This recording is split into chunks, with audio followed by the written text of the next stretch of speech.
Itinatag na ng pamahalaan sa pangunguna ng Task Force El Nino at El Nino Southern Oscillation Online Platform matapos iatas ni Pangulong Ferdinand Marcos Jr. na i-activate ang online platform na naglalayong suportahan ang mga researchers, policymakers, meteorologists at ang publiko sa pagmonitor ng El Nino.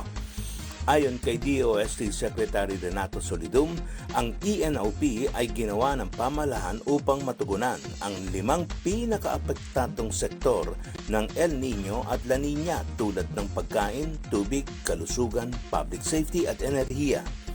Makakatulong din umano ang platform para sa dagdag na kaalaman ng publiko tungkol sa mga epekto ng El Nino at kung paano maiiwasan ang posibleng pinsalang dulot nito.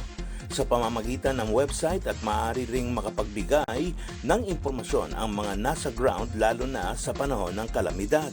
Samantala, mayroong eksklusibong dashboard para sa mga local governments kung saan maaari silang magsumite ng mga detalyadong ulat na kailangan ipaabot sa iba pang ahensya ng pamahalaan.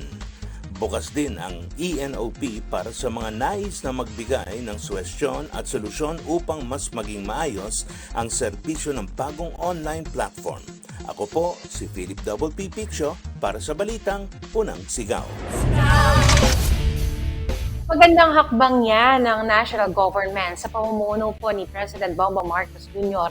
na makagawa po ng isang online platform na makatutulong sa bawat Pilipino upang matugunan ng mas mabilis sa mga naging epekto ng El Nino at La Nina sa bansa. At sa pamamagitan nga po nito ay mas madali nang maipahahatid sa ating mga kababayan ang mga mahalagang impormasyon lalo na po sa mga sakuna o panahon ng kalamidad. Unang sigaw.